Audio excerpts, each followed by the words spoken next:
जलेश्वर अंचल में लज्जा 7 वर्षर नाबालिका को संपर्क जेजेबापा दुष्कर्म करथिबा अभियोग अभियुक्त जेजेबापा को थाना रे पुलिस अटक रखी। बस्ता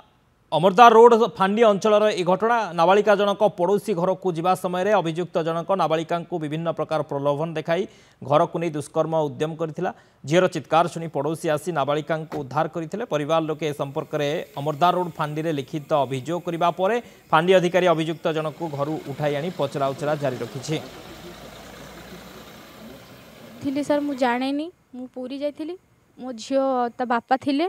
आउ ता जेजेमा जेजेबापा थिले बापा भी जाइले काम को 2टा 2:30 बेले सी आसंती सी भी नथिले घर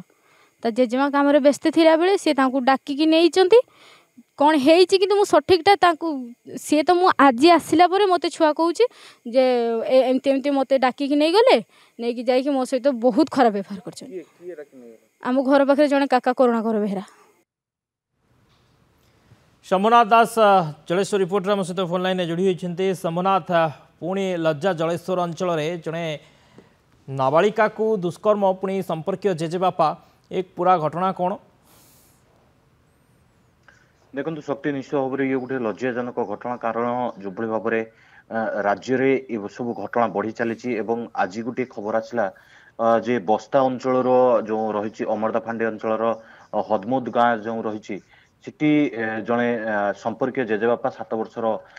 नाबालिका को दुष्कर्म कर अभियोग होता। गत राति जो अभियोग होता अभियोग पर बर्तमान तार जो संपर्क जेजेबापा को उठे आनी उठे आनी बर्तमान फांडी की पचरा उचरा चली। तेज निश्चित भाव में ये जो लज्जाजनक घटना माँ जो भाव में कहते सी पूरी जाइए बापा घर काम को जाइए सी जो नाबालिका जनक रही 7 वर्षर नाबालिका जनक रही पड़िशा घर ये जो रही अभियुक्त जनक पड़िशा घर को सी प्रलोभन देखी प्रथम डाकी डाकिकी सहित बसई आलोचना कर बसई अशालीन इंगित इंगित करला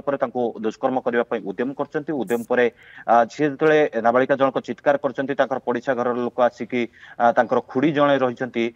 पीयूसी सी आसिकी उद्धार कर उद्धार पर माँ जेहेतु जाइए पुरी जाइए बुलवा पुरी आसला नाबालिका जनक स्पष्ट भाव में माँ पाखे सब कथा बखाणिला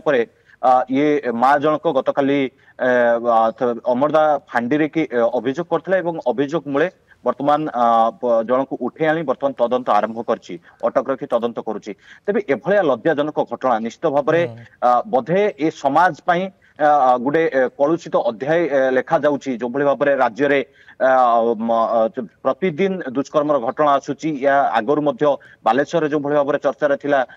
जने पीड़िता एफएम कॉलेज रो छात्री निया लगे दिथिले भुगरेई रो झियो पुणी एपटे जने 7 वर्षर नाबालिका प्रति पुणी असदाचरण बा ताकू दुष्कर्म करा जाउतवार अभियोग जहाँ आसुची निश्चित भाव में अति दुखदायक मर्माहत कहीं ए दिगरे कि पुलिस दृष्टांतमूलक कार्यानुष्ठान नौ जदि पुलिस दृष्टांतमूलक कार्यानुष्ठान नहीं था तेबे अन्य मानकर मन में गोटे डर रहता। ओके बहुत बहुत धन्यवाद शंभुनाथ समस्त सूचना।